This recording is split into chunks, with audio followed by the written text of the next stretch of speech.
नमस्कार दोस्तों, मैं हूं नीलम सिंह। आप देख रहे हैं नेताजी.लाइव। जैसा कि आप जानते हैं, हमारे इस चैनल के माध्यम से हमारी ये कोशिश होती है कि हम आप तक आपके पसंदीदा नेताओं के दिए गए वक्तव्य और भाषण को आप तक पहुंचाएं, वो भी असंपादित। महादेव ऐप मामले पर पूर्व मुख्यमंत्री भूपेश बघेल पर हुए एफआईआर दर्ज के बाद राजनीतिक सियासत गर्मा गया है। इसी मामले को लेकर कैबिनेट मंत्री बृजमोहन अग्रवाल ने पूर्व मुख्यमंत्री भूपेश बघेल पर जमकर के निशाना साधा। उन्होंने कहा, महादेव ऐप मामले में कांग्रेस पार्टी और पूर्व मुख्यमंत्री भूपेश बघेल पर प्रकोप दिखाई दे रहा है। चोरी और सीना जोरी की तर्ज पर वे काम कर रहे हैं। रायपुर से भागकर राजनांदगांव गए, राजनांदगांव से भागते हुए अपने सभी कार्यक्रमों को रद्द करते हुए रायपुर आना पड़ा और मीडिया को संबोधित करना पड़ा। आखिर पूर्व मुख्यमंत्री को किसका डर इतना सताने लगा है? चलिए, सबको राम राम। महादेव जी का प्रकोप अब कांग्रेस पार्टी और उसके तत्कालीन मुखिया भूपेश बघेल जी पर अब दिखाई देने लगा है। चोरी ऊपर से सीना जोरी, इसकी तर्ज पर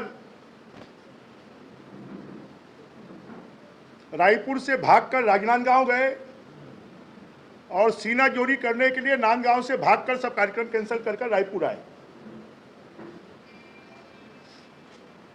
इतना डर उनको क्यों सता रहा है? महादेव ऐप सट्टे के मामले में तो पहला एफआईआर उन्होंने ही किया था और वो एफआईआर भी जब आंध्रा और तेलंगाना ने इस केस को ईडी को सौंप दिया तो उसके बाद कि ईडी इसमें हाथ नहीं डाले, इसलिए उन्होंने यहाँ पर केस दर्ज किया। अब अपने ही बुने हुए जाल में जब खुद फंस गए हैं तो आज यहाँ पर बड़ी बड़ी बातें कर रहे हैं। जरा उनको बताना चाहिए कि महादेव ऐप से जुड़े हुए लोग जितने गिरफ्तार हुए हैं, जितने अधिकारियों का नाम उसमें शामिल हुआ है, उनसे भूपेश बघेल जी के क्या संबंध हैं, ये उनको सार्वजनिक करना चाहिए, बताना चाहिए। रानू साहू, जिसके ऊपर कोयले घोटाले का मामला सामने आ चुका था, उसके बाद में उनको हटाकर अच्छी जगह पर पदस्थ करने वाले कौन लोग हैं? छत्तीसगढ़ में चाहे शराब घोटाला हो, चाहे कोयला घोटाला हो, चाहे गौठान घोटाला हो, चाहे पीडीएस घोटाला हो, चाहे डीएमएफ घोटाला हो, और मालूम नहीं ऐसे कितने घोटाले हैं। अभी तो एक घोटाले की एफआईआर में तत्कालीन मुख्यमंत्री का नाम आया है तो घबरा गए। जरा हम उनसे पूछना चाहते हैं कि असीम दास नामक व्यक्ति से जो 5.39 करोड़ रुपए ईडी ने बरामद किए थे, उनका जो बयान है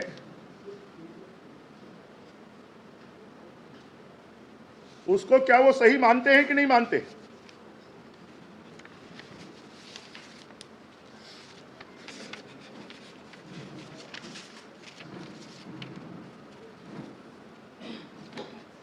अगर गूगल ऐप में 508 करोड़ टाइप करेंगे तो आपको इस पूरे खेल का डिटेल्स आपको मिल जाएगा।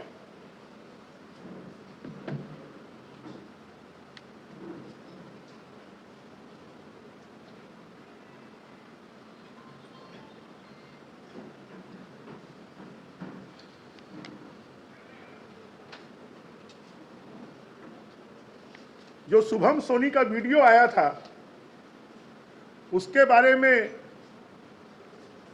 भूपेश बघेल जी का क्या कहना है? खाली अभी तक जितनी जांच हुई है, उसमें जितने नाम आए हैं, पकड़े गए अभियुक्तों ने जो बयान दिया है, उसकी सत्यता के बारे में कभी भी भूपेश बघेल जी ने एक शब्द नहीं कहा। खाली यही कहा कि वो झूठ है, झूठ है, झूठ है। तथ्यात्मक बयान आज तक उन्होंने क्यों नहीं दिया?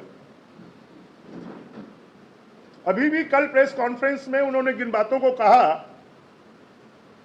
कि ये राजनीतिक विद्वेष की भावना से किया जा रहा है, डिटेल जवाब क्यों नहीं देते हैं?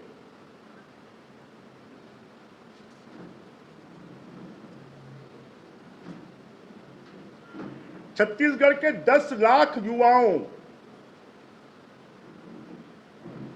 को महादेव ऐप सट्टे में उलझाकर उनके पैसे को खाने के अगर कोई दोषी हैं तो कांग्रेस पार्टी और भूपेश बघेल है।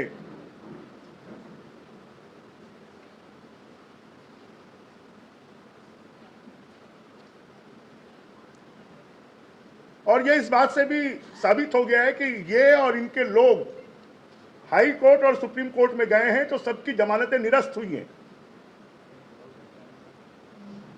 क्या इनको न्याय प्रणाली के ऊपर में विश्वास नहीं है?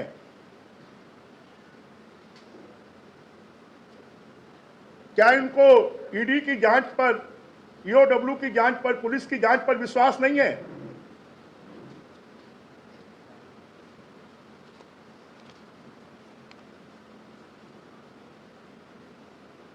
यहां तक कि सुप्रीम कोर्ट ने एक मामले में बार बार जमानत के लिए आने के कारण 1 लाख रुपए उनके ऊपर में जुर्माना भी लगाया।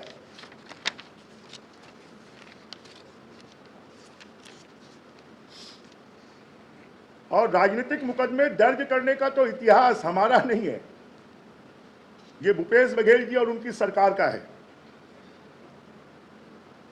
उनके जमाने में फर्जी मुकदमों की तो बरसात हो रही थी।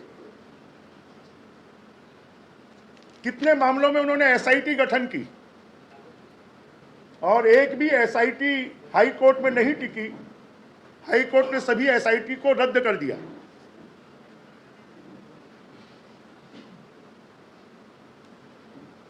और हाई कोर्ट ने उनके जमाने में कहा कि जितने भी मुकदमे दर्ज किए गए हैं वो राजनीतिक द्वेषवश किए गए। और भारतीय जनता पार्टी को और भारतीय जनता पार्टी की सरकार को इस प्रकार के कामों के लिए फुर्सत नहीं है। हम तो मोदी जी की गारंटी पूरा करने में लगे हुए हैं। हम किसानों के खाते में 1 एकड़ के पीछे 20-20 हजार रुपए दे रहे हैं, जो देश के इतिहास में, छत्तीसगढ़ के इतिहास में पहली बार हो रहा है। हम मातृवंदन योजना के तहत माता बहनों के खाते में साल में 20,000 रुपए डाल रहे हैं, जिसको हमने पूरा करके दिखाया है। हमने पुराने 2 साल के बोनस को किसानों के खाते में डालकर पूरा करके दिखाया है। हमने तेंदुपत्ता के संग्राहकों को 4500 की जगह 5500 रुपए देने का जो वादा किया था उसको पूरा करके दिखाया है।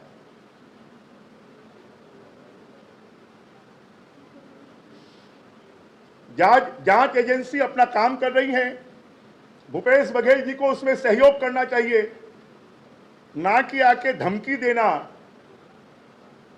और जांच से भागने का काम उनको करना चाहिए।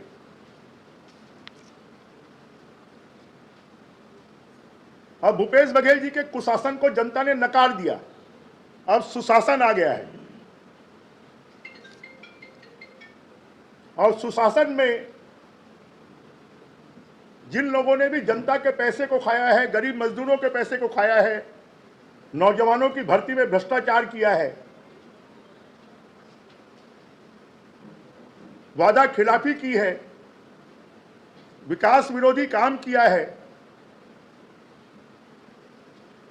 अब उनमें सब में डर पैदा हो गया है, भय पैदा हो गया है कि जनता ने तो नकार दिया है और जब कानून अपना काम करेगी तो उनकी गति क्या होगी, इससे वो डरे हुए हैं।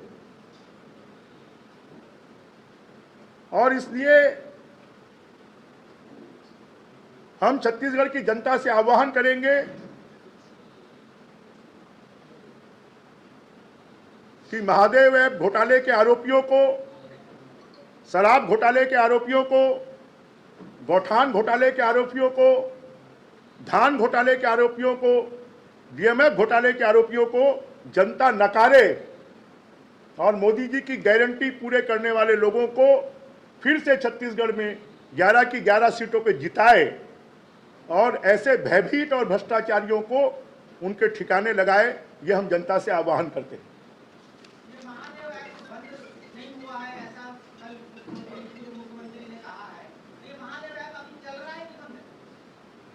ऐसा है वो चल रहा है या बंद है, परंतु कांग्रेसियों के मन में भगवान जी के नाम पर, महादेव जी के नाम पर जो उन्होंने लूट मचाई थी, उनको महादेव जी ने सजा देना शुरू कर दिया है। आपने देखा महादेव ऐप मामले पर कांग्रेस और पूर्व मुख्यमंत्री भूपेश बघेल पर किस तरह से प्रतिक्रिया दे रहे थे कैबिनेट मंत्री बृजमोहन अग्रवाल। इसी तरह हमारे चैनल में बने रहने के लिए चैनल को लाइक करें, शेयर करें और सब्सक्राइब करें। नमस्कार।